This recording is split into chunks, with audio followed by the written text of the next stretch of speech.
Okay, so we taped a great show. Myself, Jourdan Rodrigue of The Athletic, and Colleen Wolfe today.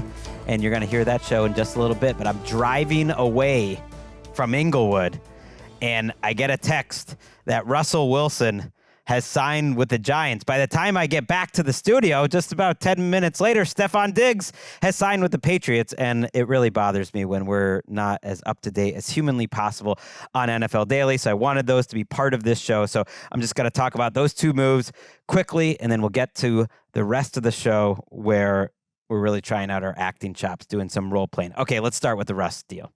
1 year, $10.5 million to join the New York Giants in one of the wildest quarterback rooms in recent memory. Russell Wilson, Jameis Winston, and Tommy DeVito. I love it. And I don't think they're done there. More in a second. $10.5 million for Russ, and Jameis 2 for $8 million means they are paying a combined roughly $14 million this year to Jameis Winston and Russell Wilson. That is the same amount of money that the Colts are paying Daniel Jones. That is significantly less money than the Raiders paid Gardner Minshew last year. That's actually good business. I got no jokes for the Giants. Everyone's making fun of what are the Giants doing? What are they doing?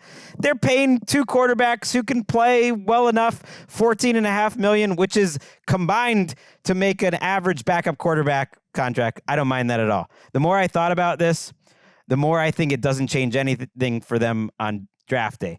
They will likely draft Jourdan Sanders if he's there. I believe. That's just my guess. Maybe they'll take a quarterback in round 2, and I'll be wrong, and this is allowing them to draft Travis Hunter with the 3rd overall pick, and they won't take Jourdan Sanders, and all the connections between Jourdan and the Giants, are just people making stuff up. What I think this was about was that A, they like Russ better than Jameis, and then B, they don't know that Jourdan Sanders is going to be there at number 3 overall. We've gone in circles with this draft, and we'll go in a few more before we get to April, late April with the draft. But it's possible that the Browns take Jourdan Sanders at number 2, and I don't think the Giants wanted to be in a position where they absolutely had to trade up to get Jourdan Sanders. Maybe the Browns were going to drive a hard bargain, and they don't really want to move down. But either way, the Giants, right or wrong, feel like if we have to go into 2025 with Russ and Jameis as our 2 quarterbacks, and maybe we add a second-round pick like a Jackson Dart or something like that, then we'll take a shot on that. Ultimately, I always was in the camp like, just keep drafting quarterbacks every year, and when it comes to free agency and quarterbacks, just try a couple. I think Jameis is a better option than Russell Wilson. The contracts don't reflect that, so Russell Wilson will definitely be ahead of him in the pecking order. But I do think Brian Daboll is one of the better quarterback whisperers out there and can maximize these guys. And ultimately, as Darius Slayton put out on Twitter on Tuesday, Giants country, let's ride. It'll be fun if nothing else. Russ, Jameis, and I think it's going to be Jourdan adding to that mix. But maybe this is a little bit of the Giants reading the tea leaves that it was going to cost way too much to get to 1 and get Cam Ward at 1 with the Titans, and that just was never going to happen for them. They didn't want to give up the cost. A little more on that later in the show. All right, Stefon Diggs. He's joining the Patriots. He was my second highest receiver available that was still in free agency. He was one of my higher players available in free agency. So I can't really bang on my team here for signing a guy at a position of need. And then I saw the money, and it's 3 years, $69 million. And I see there's $26 million guaranteed. That's the first reporting. What I'm guessing after I look at that money, that he's getting $26 million in 2025. And to me, that is a premium because they're having a hard time giving away their money and signing people to go to Foxborough. I saw the immediate reaction. Oh, we got a new wide receiver 1 in New England. And the money would definitely say that. I like Stefon Diggs as a player. I like him as a role player. But go back and watch that Texans film. He is a nice slot receiver now at this point of his career, and he's coming off a torn ACL. He was 10, 11 yards per catch. He was a high-volume receiver, catching passes over the middle. He's very crafty. I think he can have a good back half of his career, back couple of years of his career doing that. But you don't pay a guy like that $26 million.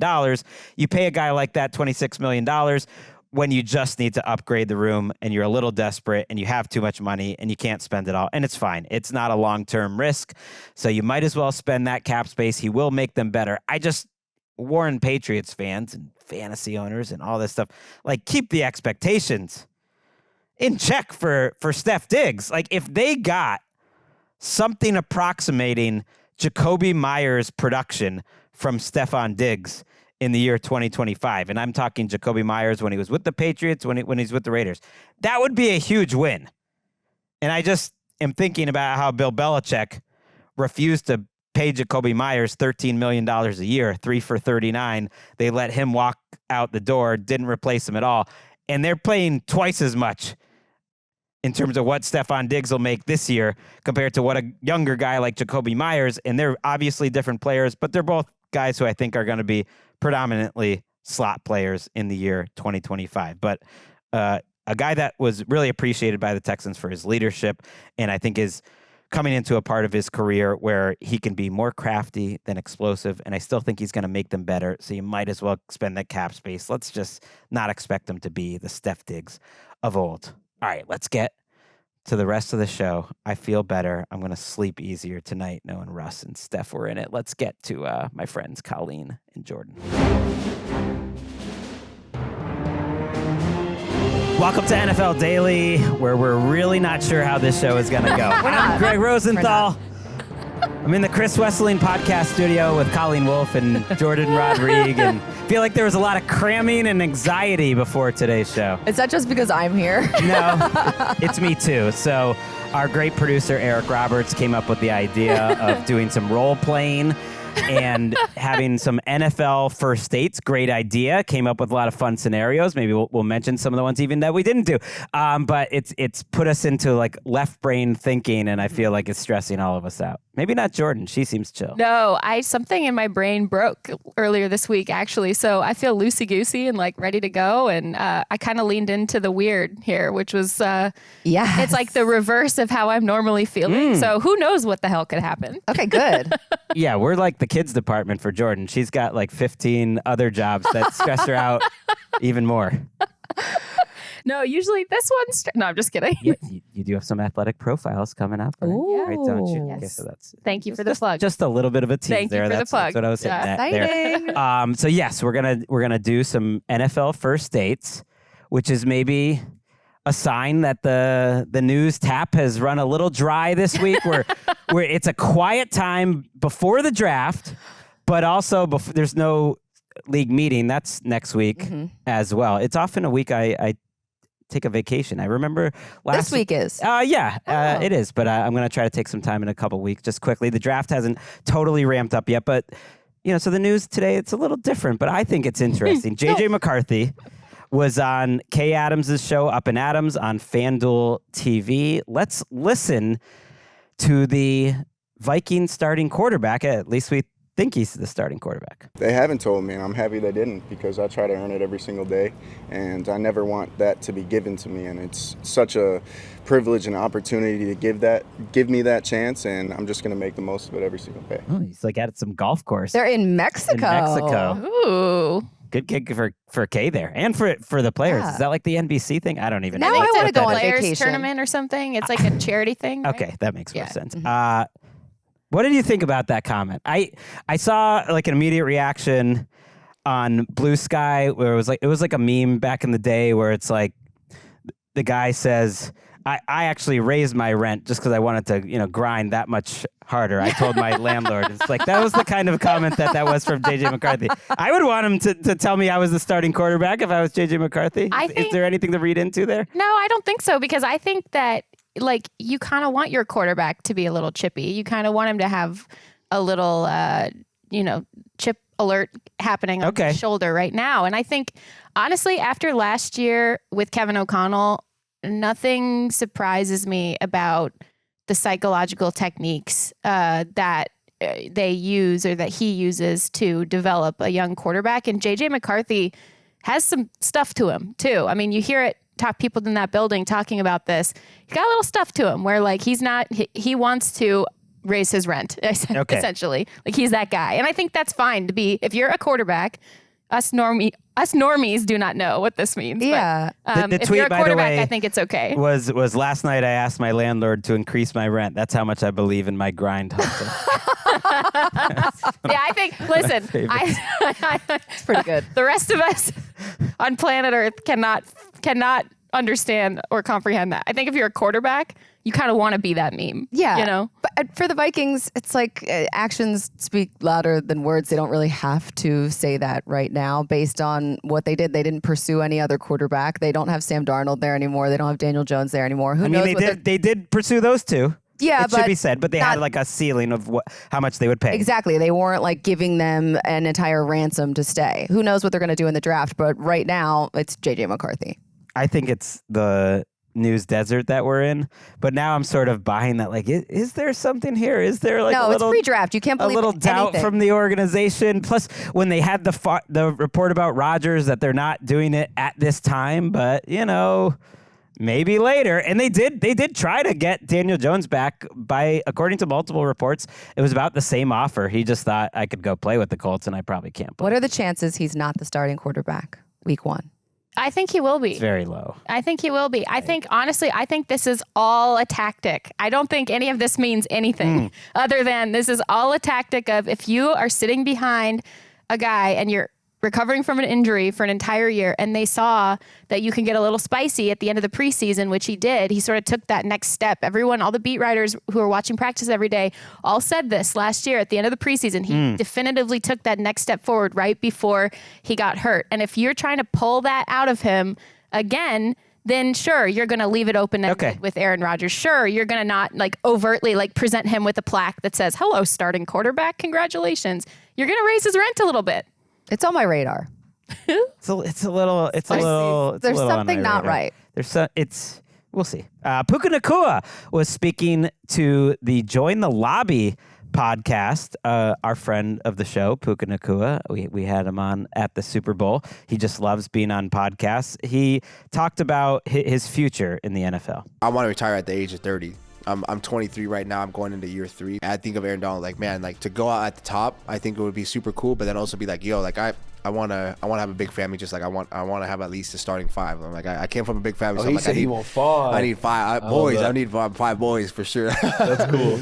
But also be like, man, I want to be able to like be a part of their lives and like be as active as I can with them. So I'm like, I don't want to be. The injuries are something that you can't control part of the game. So, like, man, like, you never know. Hopefully, like, the rest of your career go healthy. But, like, man, you have shoulder surgery, you have knee surgery, you have ankle. And be like, yo, like, by the time my kids could be 18, I'm like, I could be barely walking. You know who that's not cool for, though? The women? His daughters. Yeah. His daughters. So, like, hey, Puka, like, what about that quote of you on the Join the Lobby podcast in 2025, 14 years ago? That wasn't cool. Starting Dad. 5. No daughters in the starting 5. I think that it would be, it's overall like such a healthy thing for him to be thinking about, like to be physically able to participate in raising his family. You don't realize until you kind of go through it after a year, and he's spoken about this before, what everyone was gifted by watching Aaron Donald get the healthy ending to his career, watching Aaron Donald go out on his own terms. Previous to that, watching Andrew Whitworth go out on his own terms, plus a championship. Like, there's a couple people in that organization who now are like, it's possible. You have to set your own boundaries for it, though. And I think it is interesting to me that at so young, his body's already been through so much that he's already thinking about this. But overall, I do think it's like, oh, okay, well, sprinkle a girl or two in there, great. But also like, hey, that's really cool that you want to run around with your kids, like when you're 30. I mean, I'm 33 and I'm like sitting there thinking like retiring at 30. That's exactly what I'm thinking. What an insane alternate universe this would be if any of us were actually gifted athletes and football players, that we could potentially retire at the age of 30 and then have an entire other life, an entire other career, an entire other anything we want. It's like, can you imagine being in that position? And also he's going to have an army of children. Yeah, like think about. He comes from a big family. His brothers are big, the big most time players. positive, athletic, happy army of kids ever. Like that's Puka Nacua's family, incoming family. Like that's a delight. And not to take the dark side of this slightly, but he's had another model ahead of him in the organization more directly in Cooper Kupp in that offense, which asks their wide receivers to block a lot and be a really physical receiver. And Puka Nacua in many ways is kind of the next gen Cooper Kupp, and he's seen what Cooper Kupp's body went through. Now, Cooper Kupp made sure to get that huge life-changing contract and that monster season, and I believe Puka Nacua's best years are still in front of him, and that will all happen for him. But it's also a reminder that like you don't necessarily stay at the top forever in terms of your health and your production. I don't know, actually, that I've heard a lot of other players his age like actually vocalizing this or thinking about this right now. Like I said, I think he's looking at it from a pretty healthy perspective. No, Andrew Luck stayed quiet about it. And many other, I mean, there have been football players over time, Chris Borland, and certainly it happens that players just retire early. I forget who was just recently retired after 6 years in the NFL. And he could have kept playing. Like he didn't have like a superstar career, but it happens. And man, it's a sport like no other. It's a tough one. Last little item of news, I just thought it was interesting. Really hot news day. Yeah, the Ravens signed Chidobe Awuzie, who just a couple of years ago was a top-tier cornerback. When he actually played for the Titans last year, played pretty well, but just hasn't been able to stay healthy. And it's just a very typical Ravens signing. I believe it's out of the compensatory pick window, and it's just a veteran who's had a level before, and maybe he ends up contributing. I am ready to get to this exciting first segment. Yeah. Blah, blah, blah, blah, blah. Well, that's it. There's nothing more. First date. There's nothing more for today. Yeah. Maybe more will come later Don't worry, this week. there will be more news. Greg. There will. I do like some news. That's my background. But I do like pretending to be NFL figures, and that's what we're gonna do in this segment. So we're gonna go around the room a couple times. We're gonna play different roles. Everyone had a different idea of how they were gonna envision this.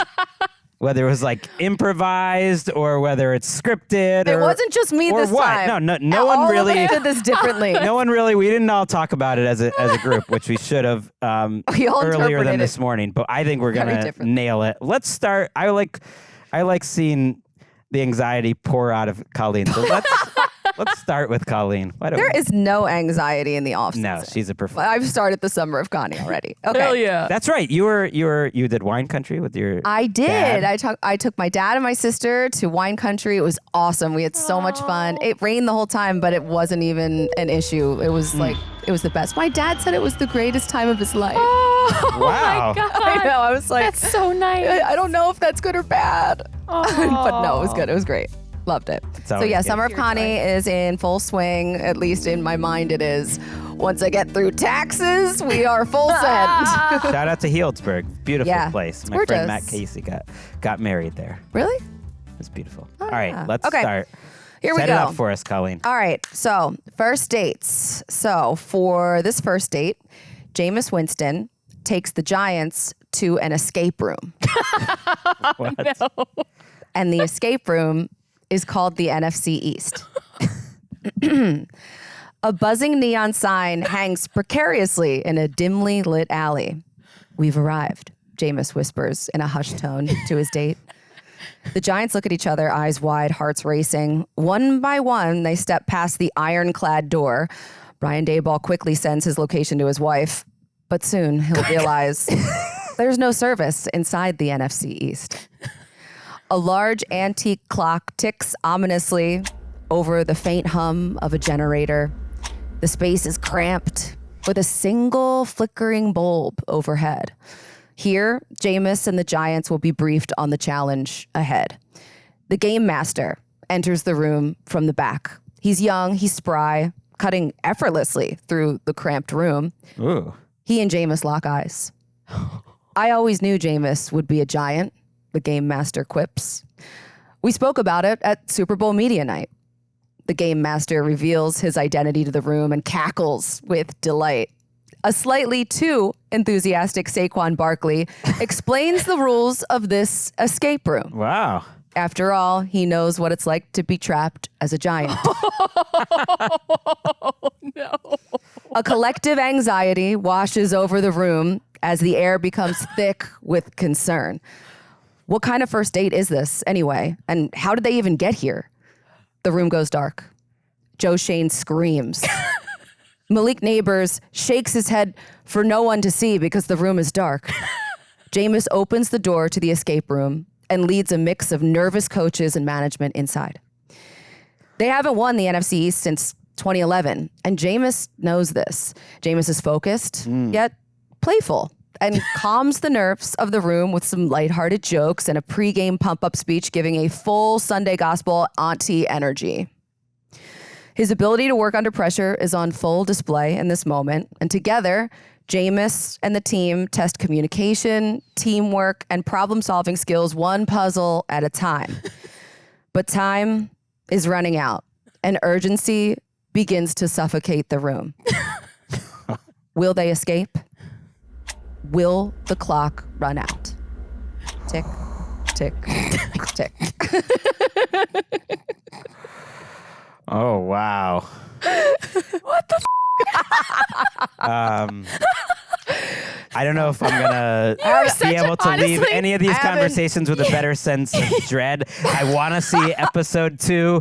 You're such a good writer, Colleen. Oh my God. Like legitimately, I'm like enthralled by this right now. Oh my God. Yeah. So that's why I haven't quite come up with a second one yet, because I was like, where else should I take necessary. this? Clearly I haven't been on a first date in a very long time. I also like that every time you give Colleen a chance to make a decision in a segment, she just buries the Giants. That's basically it. You know what? Your story though made me think actually a real football nugget, like a takeaway from it, which I guess that's how my mind works. What do you mean? That was very real. Yes, that's true. It's happening. They're still in the escape room. That Jameis is just the right character to somehow unlock like the scary situation that is. He's a vibes guy. Giants. He's a vibes guy in a place that desperately needs it. Yeah. I would like to pitch a story in this moment to the Giants PR staff. I would like to clock Brian Daboll's blood pressure starting right now and keep track of it through the course of working with Jameis, because I would suspect that it would lower. Right? Wow. You would just get a little happier, just vibes.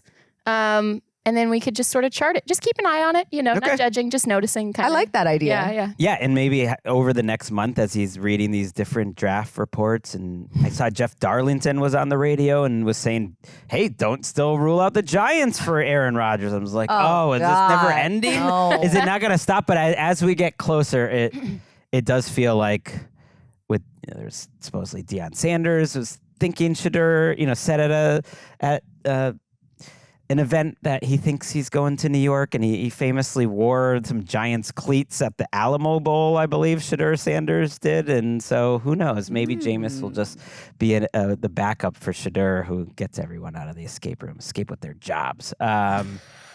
And their lives. And their vibes. All right, what should we do next? Let's do Cam Ward. We'll do Cam Ward. Okay, wait. I have a part in this, right? You Yes. do. Okay. We have a bunch of parts. Table read. I like this. Jourdan will be playing the role of Cam Ward. It's an honor. I'm thinking about who are the other two. Colleen, you are Mike Borgonzi. Borgonzi. And I am Chad Brinker, the head of football operations. Okay. Again, Jourdan, Cam Ward, Colleen, Mike Borgonzi. Okay. I'm Chad Brinker. Okay. Hey, good to see you again. Mike Borgonzi and Chad Brinker. Hi. Hi. Appreciate you coming out. So I've brought you here just to thank you for that dinner the other night, for sending your entire organization to watch me throw. And I'm just wondering if you're ready to commit to me as the #1 overall draft pick. Well, you see, Cam, we can't just tell you that here. Yes, there is a process that we must follow. And what is it exactly that each of you do with the organization? Oh, well, I am the general manager. And I am the director of football operations. So you're Mike's boss, right? Yeah, you could say that. And how would you say you got that job? Well, Cam, I won a power struggle over the last general manager, Ran Carthon, who lasted 2 years. after winning a power struggle over his coach, Mike Vrabel, who won a power struggle over his former general manager, John Robinson, who won a power struggle over his coach, Mike Mularkey. I see. Who are your quarterbacks again? Well, Will Levis and a man by the name of Brandon Allen. Okay. And what would you say people think about first when they think about the Titans? We've got a new stadium coming. Brian Callahan's dad is here. We've got a left tackle, Dan Moore, paying him $82 million. We finished exactly 27th or 28th in points scored for 3 straight years. Awesome. Awesome. This has been great, guys, really. And yeah, about that number 1 pick thing, maybe I was getting a little ahead of things. I totally get it. We could keep it casual. If someone wants to trade up, I would not be offended if you take the call. Or if you just want to pass, I totally get it. It's not you, it's me. And scene. Great job, everyone. New stadium. Chad. Chad Brinker. I just think it's the name. The power struggle was good. There's a lot of power struggles Wow. going on. It got me thinking, and we could talk a little Cam Ward news now that we're out of our thespian roles. It got me thinking. Let me take off the character, please. Because I was immersed. Cam Ward had his pro day, and there was the report that they took him out to dinner the night before, and they're going to have a private workout with him in a couple more days. And our Cam Wolfe and Brian Baldinger got a great soundbite from Cam Ward where after one of the nice throws, he kind of points over at Brinker and Borgonzi, and Brian Callahan is there, and he's just like, basically saying look what I'm doing. And he said, I'm solidifying myself. I'm like, did he really yell out, I'm solidifying myself? I think he just as they let it fly. Yeah, I think that was what he was saying that he meant, but I think he said something different. But everyone took it literally that he said, I'm solidifying myself. Oh, that's awesome. Which is that's so funny. Stupid and funny. And I would say that every time I threw the ball. I just, not to put on my Patrick Claybon hat here, but I just started thinking in what world is this great young prospect that 10 teams would love to have around the league have to kind of impress this Titans organization? It should be the other way around. The Titans should be trying to impress him because it's been a little rocky lately. And I think that's honestly to have so many of these meetings and the overt presence, and we're bringing the entire house to come and see you versus sending just the GM or just the senior scout or whatever. Even when it is so obvious that he's going to be the pick. This is the thing with Caleb Williams too. When an organization, even when it's so obvious, you still have to basically show up and so that show is out. What they're doing. I feel like they are just as much trying to tell him, hey, we've got you, you've got us, buy into us too, just as much. It's interesting to me, this entire process seems like it's very much hey, here's who we are too, just as much. So I think you kind of nailed it with your script. So now that's a fair, smart football person type of answer where I was just being smarmy and being kind of look at what's happened with the Titans. I love when you're smarmy. That's the preferred Gregg. It's just been a little rocky. I have thoughts on Cam Ward. I've started studying, but this is not the show for it. Okay. But I'd like to see him with Brian Dable. I don't know if Brian Callahan is the right guy for him, but ultimately it's not going to be up to Cam Ward. You know what? I would like to see either Cam Ward or Shedeur with Brian Dable. I would like to see what Brian Dable is still capable of. And by the way, if Shedeur, if that staff, if they pick him and that staff for some reason is not intact, whatever, in New York, go get a McVay Shanahan guy, because I think Shedeur Sanders is a perfect fit for that system. Do you think the Giants are going to move up?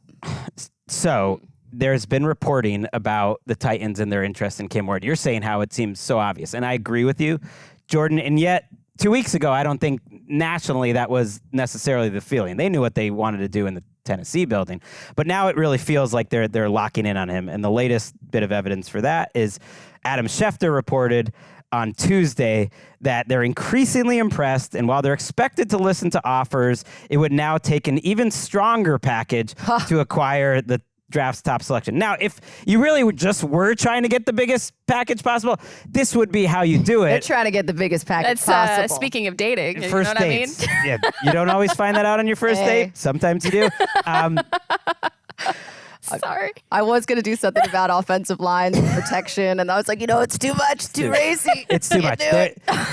There's like an increasing belief that, that it's going to be hard to trade up to them. Our guy, Rap Sheet, pointed out the teams most likely to do that, the teams that had the biggest presence at Cam Ward's Pro Day, and I think this is pretty telling, were the Titans, the Giants, and the Saints. Mm-hmm. And there is a pretty... the Saints being the, hey, just in case. Yeah, there is an undercurrent, and it's been out there kind of like the Saints might be the team to give the Godfather offer. Now, would the Tennessee want to go all the way back to 9? Probably not. I wouldn't think. But Cam Ward, said some nice things about the Saints, and they are desperate to change the game. And the Saints were there too. Yeah. I'm just saying they might be. Could they give away every first round pick and second round pick? Then maybe Tennessee would do it. I don't really know. All right, let's go on to Jourdan. Sorry. Okay, I'm gonna start. Me and Eric are gonna do this one. I'm gonna start with the inside look at the meeting between the Pittsburgh Steelers and quarterback Aaron Rodgers, their first date that lasted, 6 or 7 hours, if you will. Mm-hmm. Okay, Eric, are you ready? Oh, yeah. Okay. So I'm Aaron. Okay. And Eric is our lovely narrator. Okay. Hi, Mike. Hi, Omar. Great to see you guys. Thanks for the kombucha. Not sure how you knew that this is my favorite kind. Anyway, listen, guys, I don't want to take too much of your time today. Maybe just 5-6 hours. I have questions. As you know, I like to do my own research. So I'm glad we're sitting down. I'm a little nervous about joining a new team for the first time, especially after what happened in New Jersey. I want to go out a legend. But I got to ask, Omar, first and foremost, how much are you willing to pay me? Omar Khan silently reaches for a framed photograph under his desk and holds it up to Rodgers. It's DK Metcalf in his full Steelers uniform and pads with a blacked out helmet visor. That is so cool. I mean, can you imagine me slinging it to Metcalf, who just runs past and through people, putting the fear into defenses? Wait. Are you trying to distract me here? Mike, let me try you. Why should I come to the Steelers, who haven't broken through past okay and just not bad over the last several seasons?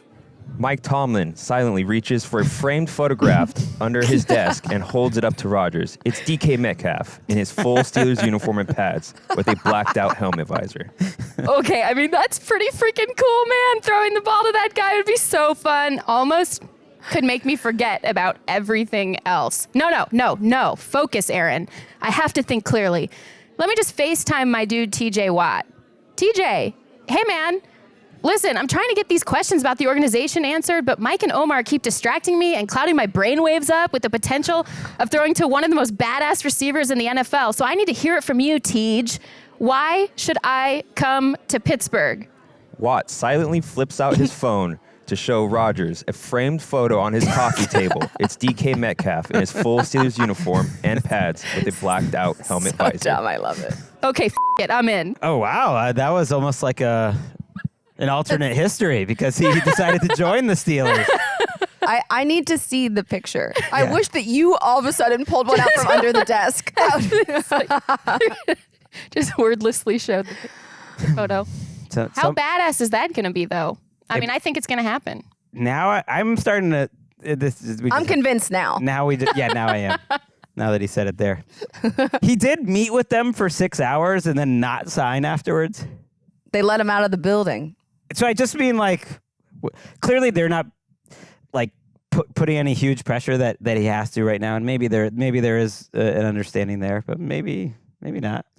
It's interesting too, because to me, and part of the reason I wrote it like this is because it very much is duality with Aaron Rodgers here, where an organization that he didn't necessarily make his first choice has to convince him why they would be so great to come to, and that's obviously part of the joke here. But then also Aaron kind of focusing on the optics of a situation and focusing on how cool it might be or it could be, and really needing to take some time and think about what's actually the right way for him to go out into the sunset. I mean, that's a pretty good looking depth chart. It's a pretty good organization. That's what I'm saying. I mean, they're not going to be taking a quarterback number 3 overall like the Giants. They're actually interested in him, unlike the Vikings. So what are you waiting for? I can't wait to do these last 3. Let's take a quick break. We'll be right back.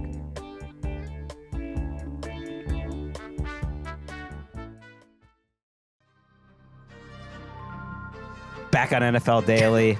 Having a weird day. With the hottest news segment in the game right now. It's NFL First Dates. Yeah, it is. We're just around the room once, and already we've received word that it's a hit. Smashing hit. We're coming back for season 2, but before we do that, we got to listen to Colleen. Okay. Set it up for me. All right, so this one is remarkably shorter. Oh, okay. My first. So, Pete Carroll and Geno Smith. Oh, wow. They're going to the Catalina wine mixer. And on the way to Catalina, they're just continuously finishing each other's sentences. Like, it's almost like they've known each other forever. And I know that this is a first date, but a lot of times it's like, oh, have I known you in a past life? Something like that. And that's the vibe that I'm getting here. And Geno, he had never been to Catalina before. And Pete Carroll, he's been there, just a couple times, not terribly long, and assured him that this would be a perfect scenario for Geno, that there's great weather, there's incredible wine there, and people to talk to. The Vinters are all very experienced on staff, and they have food protection from hangovers. That's kind of where I ended this, and then we started the show. So I love it. Yeah, so I don't know what happened there, but I love it. Me either. I've never been to the Catalina wine mixer, so I'm not even really certain what goes on there. I've never been to Catalina Island. It's a little island in Los Angeles. Her heart is still in Jameis's escape room. It's fine. I mean, I could continue with that one. I feel bad for even forcing you to do that. But yeah, maybe I'll come up with some terrible scenario that happens once they get to the island and dock. Speaking of which, I do want to give some credit to our guy Eric, who had a lot of fun just setups. These were great. And like in his Carroll and Geno setup, they were both sharing a piece of gum, and then like Lady in the Tramp style. And Pete had the quote. I know you texted late last night, but I heard you don't write back. Thanks for writing back to me. So corny.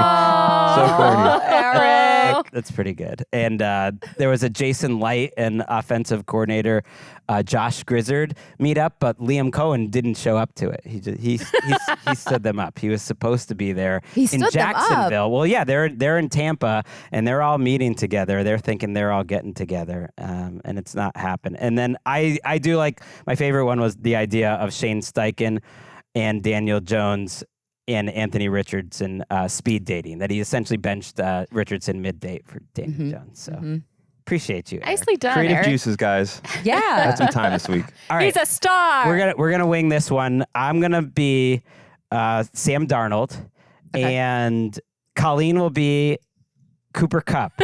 And we are at a sushi restaurant in Venice. The combined beard power, by the way, of that collection, that's very Venice. Yeah.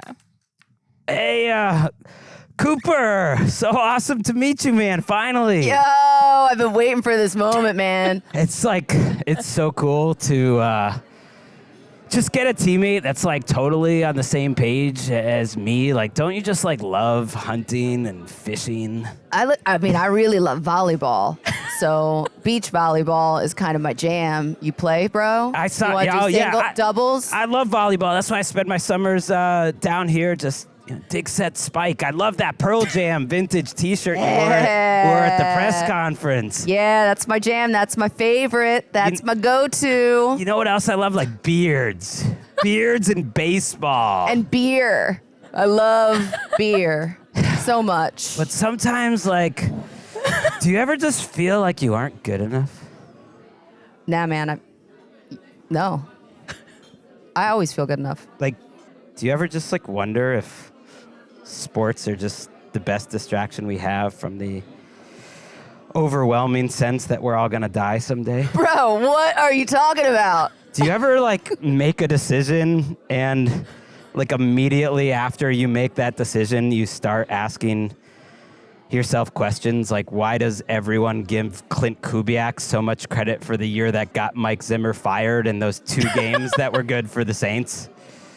I have not considered that. Like, did you ever actually watch any of the Seahawks tape from last year and like how well Geno managed to survive in front of that offensive line and just like worry a little bit?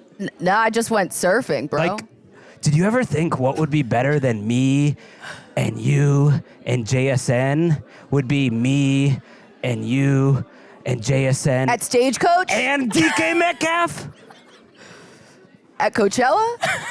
Oh, there's Sean McVay and Devontae Adams and Matthew Stafford. Let's get out of here. At Stagecoach. I don't know. Oh, no. You did great for no preparation. I'm Colleen. just channeling people that I unfortunately know. May they never hear this episode. I just like that, but beneath the bro veneer is real existential. Got real dark there, feelings. Sam. Yeah. My job is beach. You're up with the last one, Jourdan. Somehow made it about Geno, though. Somehow. Oh my God, Okay. I need a minute. Oh my God. Okay. So everyone has a part, okay? Here's the setup. The Bears' new offensive line has its first get-together. Joe Thuney, Drew Dalman, and Jonah Jackson are carpooling to Darnell Wright's house for drinks and dinner. Or so they think. I am the narrator. I am also Drew Dalman. Colleen, you are Jonah Jackson. All right. Greg, you're Joe Thuney. And Eric, you're Darnell Wright. Okay. Everyone ready? I'm so ready. The new offensive linemen of the Chicago Bears, Joe Thuney, Drew Dalman, and Jonah Jackson, are in the process of carpooling to Darnell Wright's house for dinner and drinks. The small talk amongst the brand new teammates is a little awkward. Nobody wants to take control of the music as they drive. Thuney is at the wheel. So, guys, what are you most excited about this spring? Chicago, am I right? Beef sandwiches, like the Bear. I love beef sandwiches. Drew, what kind of sandwiches do you like? I prefer pancakes. Hell yeah. Yeah.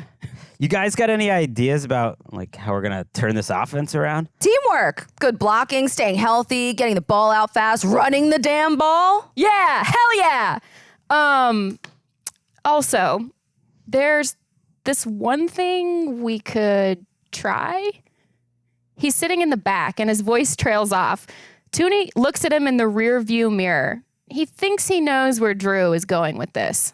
Go on, Drew. Safe space. I mean, we could do the coup thing. Oh, yeah, like Detroit, Gibbs, 2023. I still have my shiv from that. Made it out of an old Croc shoe with a whittled face mask. Bro, I signed one of the bricks we used to wall Terry and Arthur in his office for Raheem and Zach to make the call to get Mike last year. Gave it to Mike for his birthday. I've been there. Memories. People thought we were crazy. Linemen always know, man. We know what to do. Thuney pulls up to the curb in front of Wright's house and shuts off the car. He locks the doors with an audible click. The linemen all look at each other, silent for a moment.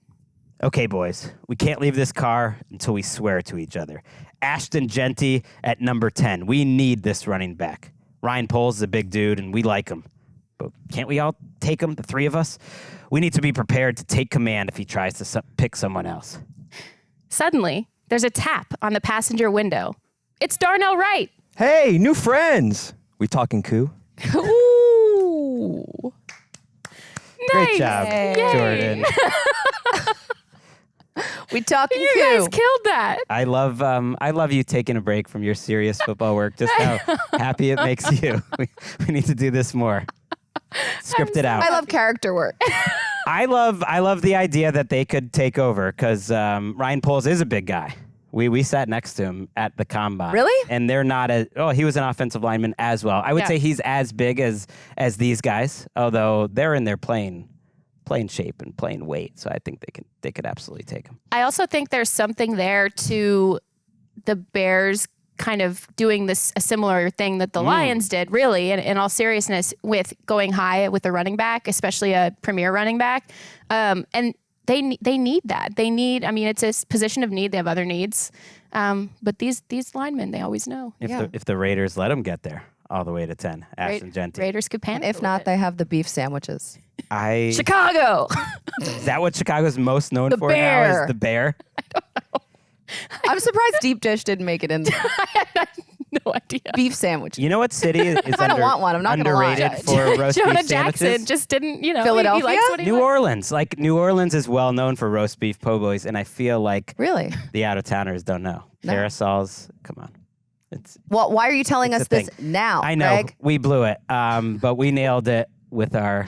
We blew it, but we nailed it. We nailed it. Colleen, how is life with Kima going before we say goodbye? Gosh, guys, Kima came back from good girl school, and she's not really a good girl yet, but I tried to take her to a doggy daycare, and there was an audition process, and so it's very excited. Your dog had to audition to be let into the daycare. Yeah, so Okay. they do like temperament checks and Yeah. stuff like that. And It's a she's very great with LA. other dogs. So I'm like, oh, this is going to be so nice. Now I can like drop her off at doggy daycare and like actually like run errands and stuff because her separation anxiety is like out of control. So I drop her off, and not even 20 minutes later, I get a call from the place, and they were like, yeah, I know you just dropped off Kima, but she jumped a pretty high fence, and we got her. She's still here, but yeah, it's not going to work out. We need to be able to contain her. So I had to go back and get her, and now I don't know what I'm going to do because she can jump like 6.5-foot fences. Have you ever thought about steeplechase? Wait, do dogs do that? Yeah, What? dogs do that. Like Yeah, the, like the competition where you can take advantage of that. I know. That height. That Someone would- else was mentioning this to me. Where, like, okay, so where do you do this at? Who can take my dog and train her? Should we build an obstacle course for Kima? Yes. This is the NFL Daily Summer She's very Challenge. athletic. What I've been doing is taking her on bike rides with me. So I ride the bike and then she runs next to me. And Nice. she only pulled me down 3 times yesterday on the Strand. She so probably it's- could jump over you too. I'm covered in bruises. My legs are covered in bruises right now. I hope you didn't take that too hard. I'm sure it's frustrating, but the good thing is, like, any mild, shame or disappointment that you felt, like, she didn't feel that. 'Cause Oh, no. she's a dog. She No. she has no idea. Not at all. Like bike is on top of me. It's going so smooth. She's so athletic that one of these days we're just going to see like a silhouette of Colleen on her bike against the moon. It'll be Kima who has jumped and carried the bike with her ET style. It's very ET style. I know. It is a beautiful thing to have you guys back in the studio. We don't need no stinking news. Weird to day. make No, we don't. A beautiful I love a no see news you day. next Tuesday show. That's right. We are keeping it rolling this week. Patrick Claybon's in the studio next. We're going to be going through screaming needs for every NFC team. Ooh. I would say when we're just talking Kima, like for a good chunk of the show, Yeah. football is not back. But if Jameis Winston is stuck in a freaking escape room, Let's go. you know football is back.